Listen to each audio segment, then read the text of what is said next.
Hi everybody, this is Holly from Hot Humble Pie, and today I'm bringing you part 2 in my Farmhouse Boho series, which is a total of 3 parts altogether. If you missed part 1, go on over and check that out too, and I hope you enjoy the video today.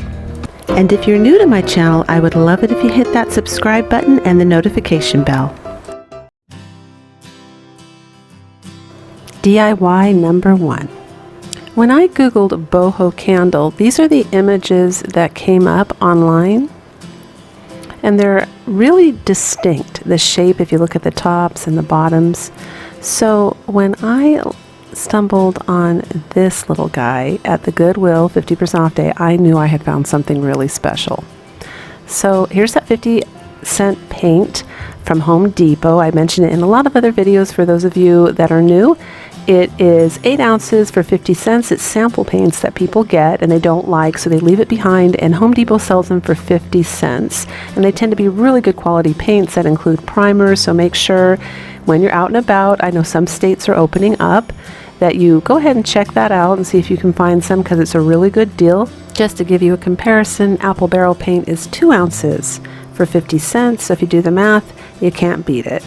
So I'm going ahead and sticking with my theme here of the earth colors, the mochas, grays, gray blue like the sky, greens, browns, blacks, whites, really pretty earthy boho colors. I know, like I said in my first video, that boho, they're pushing kind of a theme that's really bright.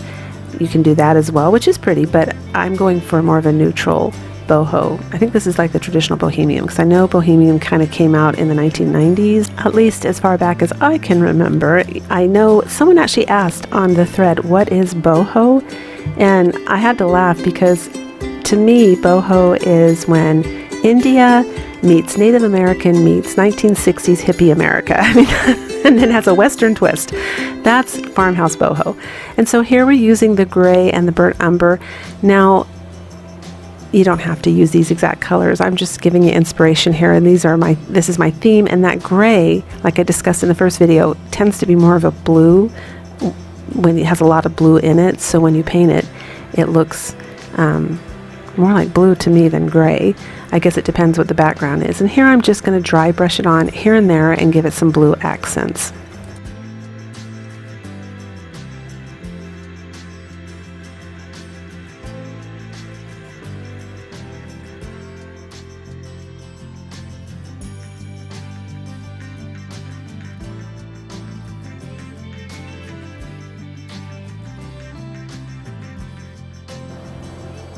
So we're going to use my favorite color, burnt umber, to accent all those beautiful designs on this candlestick. I don't know if you guys noticed, but look at that.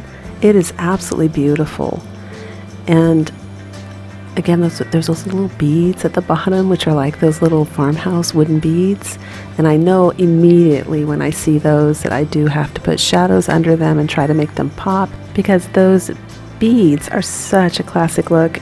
Actually, in all 3 or 4, I think there's 4 now of the farmhouse genres, I guess. You know, the industrial, the boho, the chic, all of them, rustic. You've got those wood beads.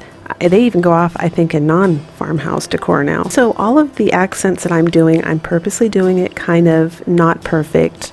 You know, it's going to be rustic looking, so I want imperfections with the shadows. I want, you know, the paint to look old and chippy. We're still keeping to that whole theme of rustic decor for the farmhouse.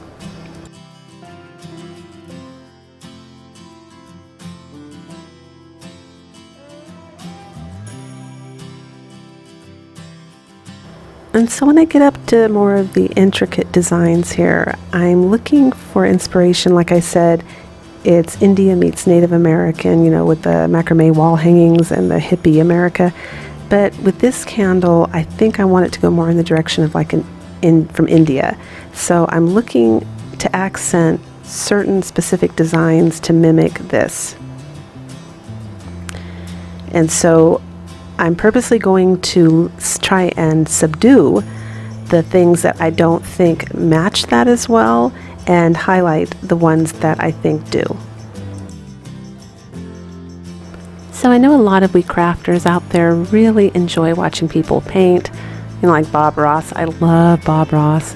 So if you're one of those, I'm going to go ahead and let you relax, listen to music, watch me paint, because it's all part of crafting and it's nice. It's all part of, I guess, the joy of crafting and watching crafting. For those of you that are not into this, you can feel free to fast forward.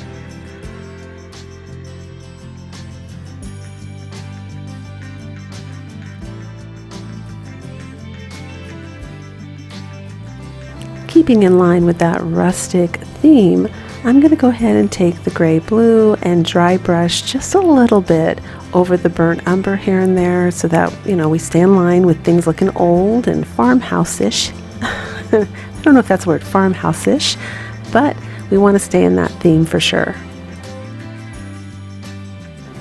And just finishing up with the last bit of dry brushing there. And I think she looks awesome. And there she is on stage for us to enjoy, the lone candle. But I thought this came out so beautiful. It's perfect and it matches the rest of the decor. To be honest, it's already gone. My daughter snagged it up. She absolutely loves it. So I was really pleased with the way that this turned out. And of course, I wouldn't have uploaded it if I wasn't. But it is perfect. I did the detail. It looks chippy and old and farmhouse-ish. It goes with her theme perfect. And all of us, well, both of us, are really happy with how this turned out.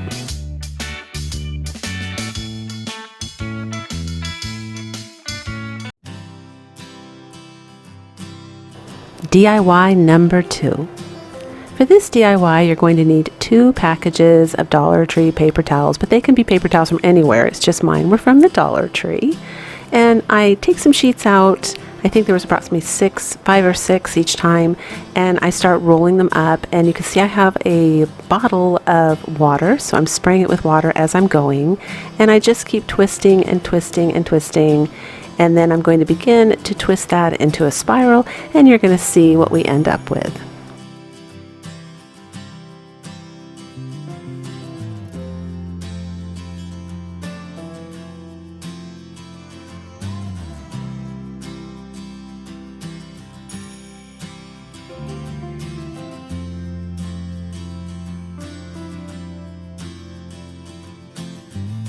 So as you can see, I'm gluing as I'm going. Now I did this on top of wax paper. I wanted the back of mine to be wax paper. I thought I could tear most of it off, but some of it stuck, which isn't a big deal because you're not going to see the back anyway.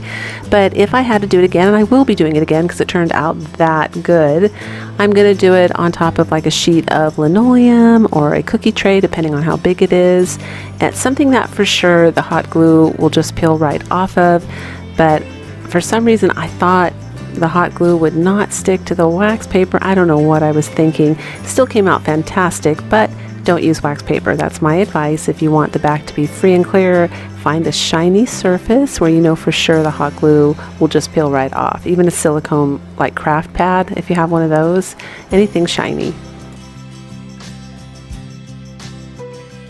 So as I went along, I found I didn't really need water, but that's important right there. Cut the tips off so they're nice and flat.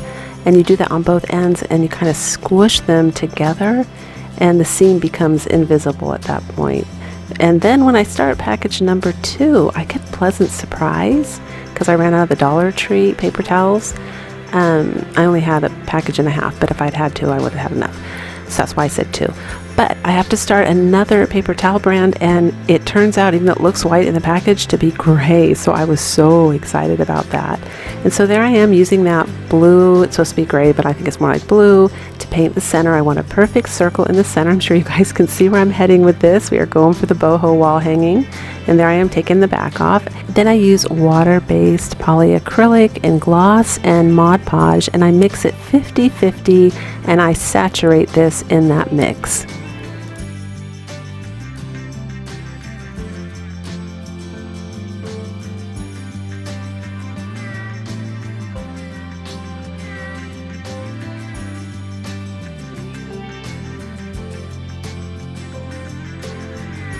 I let it dry overnight, and this is what we have in the morning. We have it where it's really flexible like that. You can bend it just like you would bend any mat, but listen to this.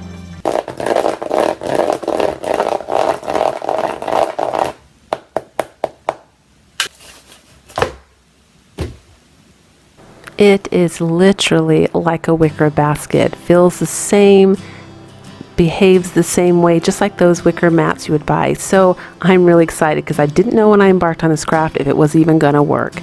And here's a nice little trick I just showed you. When you're trying to thread through yarn, through a tassel or anything, I just wrapped it around a skewer, around, and then pulled it through that way. And these are the extra tassels I have left over from my macrame wall hanging. I made 3 extra because I know that I want to glue those on the bottom of this wall hanging, and then I'm just putting a piece of twine on the back to hold it up. And I don't know if your imagination is running away with you like mine is, but the possibilities are endless. Look at it. It's absolutely gorgeous, and nobody would know these were made from paper towels, not even when they touch it up close. My daughter didn't know, and like the candle, she took this. It's gone. It's on her wall. They love it. Well, the people in her house. So if you think about all of those intricate designs you see with those baskets, the boho baskets hanging on the wall, you could go crazy with this and paint so many beautiful designs and make them in any size and have a wall piece of art that would be breathtakingly beautiful and cost you pennies on the dollar. I highly recommend this craft. It was an unexpected success, and I love it.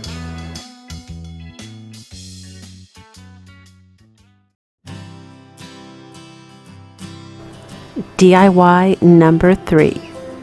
Now I'm still missing in my boho decor, in my opinion, that framed picture. Because obviously if you have that theme in your house like my daughter does, you want it all through the house. You don't want it just here and there, or at least you want touches of it kind of to blend in all through the house.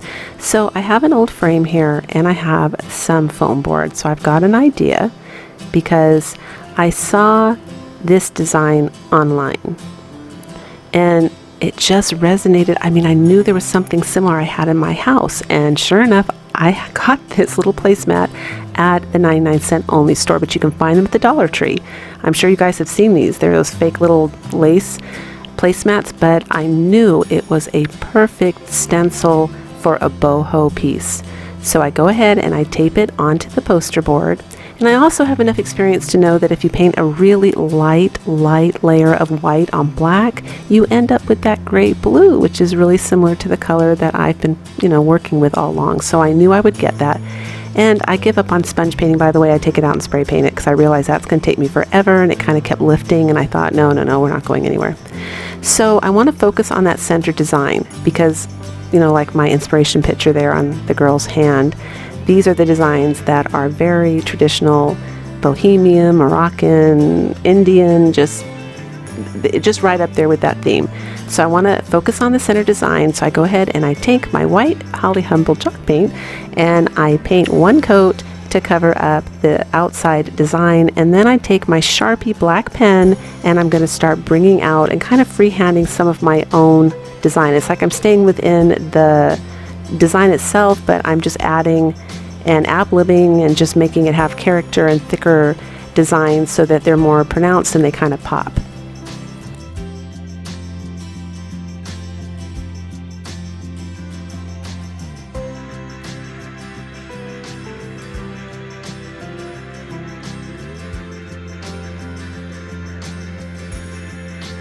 Now, in keeping with that farmhouse boho theme, because that is what we're doing, I'm going to go ahead and dry brush it with some burnt umber mixed with a little bit of black, just to make it look distressed and rustic, and just, you know, like a wood grain is in there. And I notice when I do that, it brings out some of the little spots that were in there, but I don't mind, because the whole thing just kind of blends together and looks really, really good. So in real life, it's like an accent. It looks good. Trust me, everything looks really, really good on it. And again, my daughter snagged this one up. It's gone. But that's it, and I'm really pleased with the way it looks.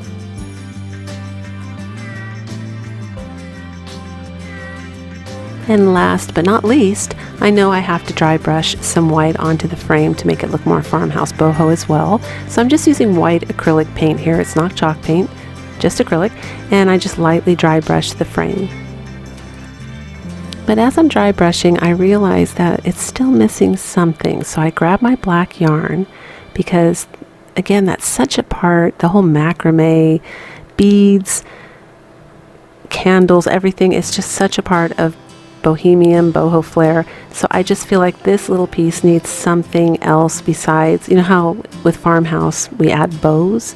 With farmhouse boho, I'm going to add, I guess, my version of a bow. So I go ahead and I just take and wrap the yarn around and around, tight in the middle, and then kind of spread it out like it's a round flower with petals. You know, you just kind of spread it all out. And I just use a bit of hot glue to glue it down in the middle. So I'm just kind of adjusting it to make sure it's kind of evenly dispersed around like a flower. And of course we need something in the middle. So I had found this amazing wood necklace at Goodwill about a year and a half ago, and it broke, and I don't even know why it broke. Maybe the string got old, but I realized the beads are perfect, because something I always see in boho decor, especially farmhouse boho, is like that rusty red color. In regular farmhouse you see all the dark walnut, but I notice with boho they don't shy away from the kind of wood grain that's a bit reddish. So I know I have like the perfect beads to tie it in with the boho theme, and it adds that nice little pop of color that I was talking about at the beginning of this video. And here it is. I absolutely love it. And of course, so does you know who. That's right, my daughter. It's gone, along with everything else in this series. So far, I've been able to keep part 3 a little bit, but it's okay. It's all good. She just moved into a new place, and farmhouse boho is her favorite. So if she's happy, I'm happy. It's all good. If you like what you saw in this video, please give me a big thumbs up. And if you haven't subscribed, I'd love to have you. Until the next video, breathe deep, fret not, and do things that make you happy.